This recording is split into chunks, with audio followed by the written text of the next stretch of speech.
always pleasant to have the doctor with us. That is our doctor of record, Dr. David Klein of the Stages of Life Institute. You'll find him online at stagesoflife.net. More connection information coming up in about 9 minutes. But right now, when you were taking all of this highly advertised allergy medicine, what are you actually doing to yourself? Is this stuff good for you or not? Well, it works two ways, okay? You're going to sit back and think that all that stuff coming out of your nose and the stuff you're coughing out is really a bad thing. You're going to think improperly. And then what you're going to do is you're going to go out and to look for ways to make this stop, which usually means you're going to do one of several things. Either you're going to take a steroid or you're going to take an antihistamine. And they both do damage to you, and you need to understand how this works. When you were a child, taking an antihistamine because of the asthma or this, that, or the other might have made some sense.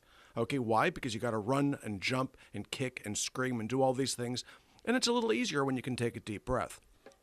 Now you're a little older. The side effects are going to start to show. Well, let's start with the antihistamines. Let's assume for just a moment that you're 60 years of age. Let's assume for a moment that you might be older than that. Okay, what do antihistamines do to folks at the age of 60, sometimes younger, but certainly older, that you might not expect? Well, they cause symptoms very, very consistent with Alzheimer's disease.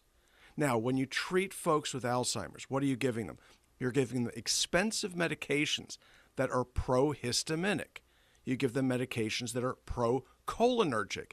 These are medications, okay, that make you think better. On the other hand, genius, you're taking medications that make you feel and act stupidly. The antihistamines do this to everybody, and it's rather routine, when in fact it may not be necessary at all. So good for you. This is the way it goes. What other sorts of things can you do? Sudafed, well, it has let's just say that it taxes your heart in a way that you may not like. Okay, it causes blood pressure to go up. So what do? Take a little bit more of your blood pressure medications? It doesn't work real well for you.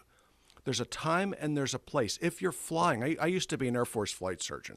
When people fly, you carry Afrin nose spray with you. Why? Because it really stinks to be at altitude and then come down and end up with something called barotitis media. A spray or two of Afrin isn't going to hurt you, but a spray or two of the steroids will hurt you.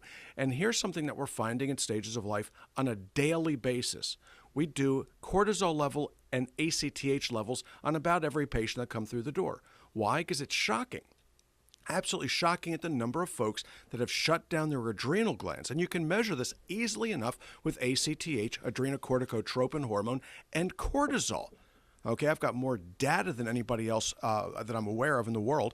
And what we've found is that folks will shut down their adrenal glands very, very predictably using over-the-counter. I can't believe that the FDA allowed this. But these steroids, these nasal steroids, can now be procured over the counter. You use them appropriately by prescription, they shut the adrenal glands down. You do them over the counter, they shut down the adrenal glands. And people come in, they hurt all over, their autoimmune disorders have gotten worse, their rheumatoid arthritis has gotten worse, okay? They're getting fatter. Lots of bad things are happening because their adrenal glands are malfunctioning. If your body doesn't kick out cortisol, no cortisol, no life. No cortisol, thyroid doesn't work. No cortisol, insulin doesn't work properly. No cortisol, your brain doesn't work right. So we have people coming in with memory issues. We find out, by history, what it is that may have caused this issue. We run, again, cortisol level, ACTH, and pregnenolone levels, and we find that they're in the tank. Okay, what have they done? What have they done to themselves other than to take care of a cough, cold, or sniffle? Now, when do you want to use an antihistamine? When do you want to go that route? Very, very rarely. If you're laid up, laid up with the flu or something like that, and you just need some rest, it works. But if you need to get the junk out of your lungs, there are better, more healthy ways to do it that don't do the damage that the antihistamines do. Number one would be N-acetylcysteine. I want to go back to the mention of Afrin because I don't want people to think that they can take that willy-nilly. I remember a few years ago, almost everybody I knew was on the Afrin train. And pretty soon, a lot of good doctors like you said, you do that more than 3 days, and you're going to become dependent on it. Was that right? And that's exactly what happened. Okay, so when you use Afrin, Okay, Afrin is a marvelous medication topically. It shrinks the membranes. It does it, but temporarily.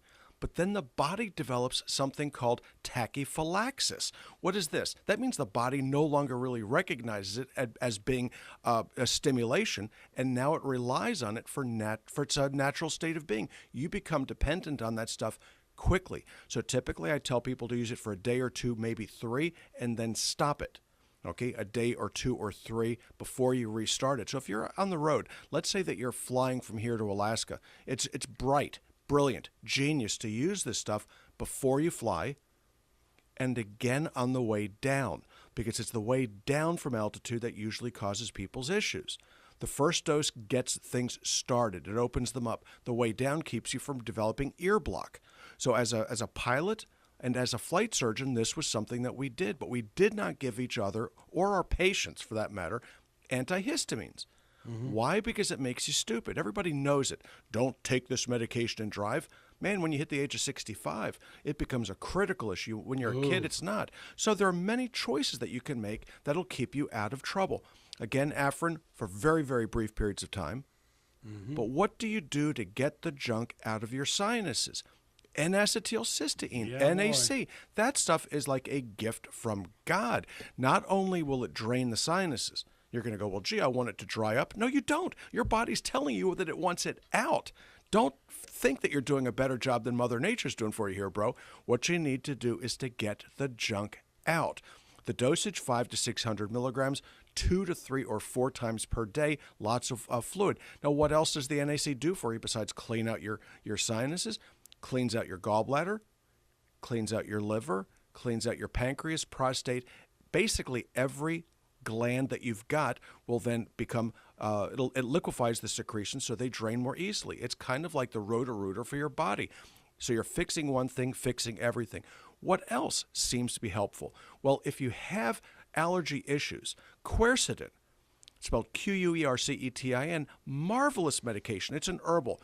This stuff not only is a quote-unquote natural antihistamine, but it's not a phenothiazine like the others. It is a natural antihistamine, antioxidant, but this stuff may well reduce your risk of cancer. Whoa. Now, it's not like, gee, this is going to make you sleepy. Now, the main side effect of quercetin is reducing your risk of cancer, and you'll live a little bit more, live longer and certainly more pain-free. Quercetin is cheap. N-acetylcysteine is cheap.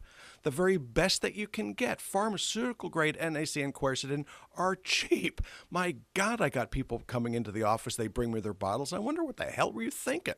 You know, you got something that cost you 80 cents less, but it's junk. Show me the assay on this. So there are lots and lots of ways that you can fix sinuses. Lots of ways you can fix allergies. What about peppermint oil?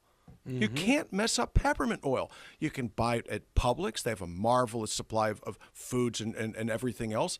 But peppermint oil, you take 2 or 3 drops, stick it on your thumb, put it on the roof of your mouth. It clears out your sinuses. My daughter prefers to put it under her eyes, and it cleans out her sinuses. These are natural ways to do the job, and they get it done easily. Well, you mean the people I hear around the office that are going aren't doing themselves any good? No, they're not doing anybody any good, you know, and it's especially bad when you're trying to broadcast. My God, you know, it's like, you know, this station's not so bad about that, but man, some of the competing stations, you got to worry about them. Yeah, no, you really don't want to be snorting. It just doesn't work that way. And again, if you have to shove it up your nose, it's probably not going to end well. Okay, there are lots of bad things that are administered that way. Afrin is one that's used sparingly. In my opinion, it's one that should be used by prescription only. You know, and that's a fact. There are so many things that shouldn't be prescription. That's one, in my opinion, that should be. People do it. I really don't understand the over-the-counter nasal steroids. For that, I just do not get it. I've seen way too much damage. Hey, if you want to get a great buy on so many of the things that the doctor's been talking about, do what I and so many others do. I have 3 bottles of NAC right now, all located strategically because I never know where I'm going to end my day. So I've got them everywhere, and it works. It does, and all of it is available in our health store. We have a wide variety of nutraceuticals and oils. Our phone number is 407-679-3600. 888-888-3337. Our website is stagesoflife.net, and our office hours and health store hours are Monday through Thursday, 8 to 5. We are located in Longwood at 1917 Booth Circle. That's right off of I-4 and 434.